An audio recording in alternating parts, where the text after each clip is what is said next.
Hello everyone and welcome. Today we're diving into a powerful and urgent message found in the book of Joshua, chapter 23. It's a message that was vital for ancient Israel, and it rings with even greater significance for us living on the very edge of Earth's history.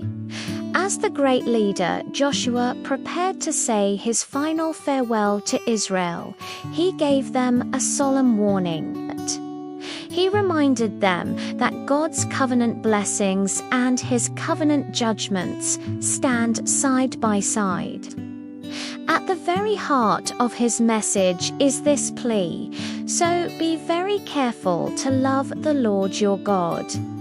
This isn't just an emotional suggestion, it's a command that lies at the core of our relationship with God.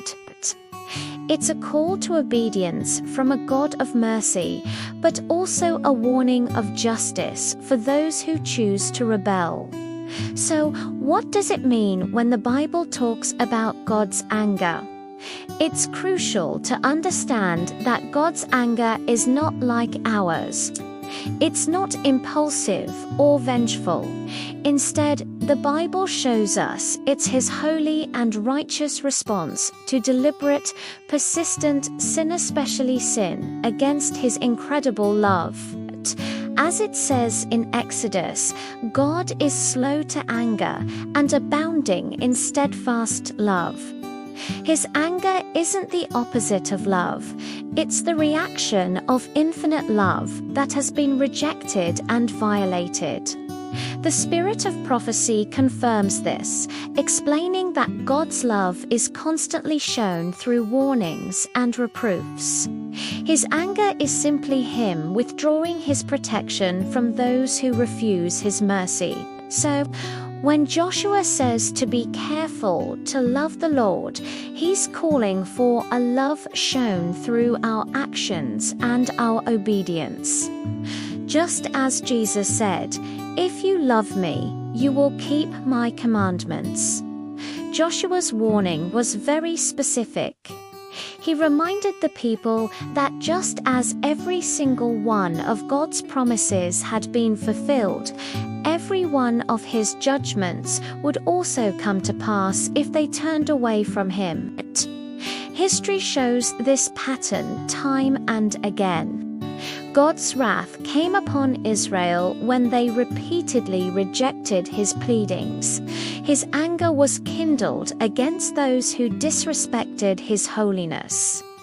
We see in the story of Achan how one person's sin brought a crisis upon the entire nation. The shepherd's rod explains that a similar confrontation will happen in the last days during the purification of the church. God's anger will break out because those in positions of trust have betrayed that trust. This powerful message highlights that judgment begins in the house of God before it falls on the rest of the world. Prophecy points to a final display of God's justice. Revelation speaks of the 7 last plagues as the culmination of divine wrath poured out on a world that has completely rejected mercy. But it's important to remember what the spirit of prophecy makes clear. God's wrath will not fall until every single person has had the opportunity to see the light and make their choice. Before these plagues, God will first purify his church, preparing a people to carry the final gospel message with incredible power. This makes Joshua's warning a direct message for spiritual Israel today. So, what must we do? What is our response to this urgent warning? Joshua gives us one clear directive: be very careful to love the Lord your God. How do we demonstrate this love? First, through obedience to his commandments, not as a burden, but as an act of loyalty to our loving Creator. Second, by separating ourselves from worldly alliances that weaken our faith. Israel's downfall repeatedly came from mixing with pagan practices. The Bible warns us, do not be unequally yoked. Third, we must remember God's past victories. Joshua pointed to all that God had already done for them.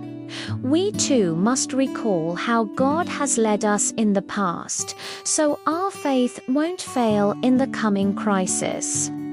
And finally, we must stand firm in this closing work. We need to understand that God's anger is the unavoidable consequence of rejecting His love. Therefore, God's people are called to cherish holiness, stand covered in Christ's righteousness, and walk faithfully in our covenant relationship with Him. We must prepare for the purification of the church and the final loud cry. The message from Joshua, given thousands of years ago, is God's final message to us today. Love God with your whole heart, obey His covenant, separate from sin and apostasy, stand firm as God prepares to purify His church and finish His work. The anger of the Lord is not for His faithful people, but for those who refuse His mercy. His appeal to us is the same as it was to them. Be very careful to love the Lord your God. Thank you for watching. If this message has been a blessing to you, please like, share, and subscribe for more studies on present truth.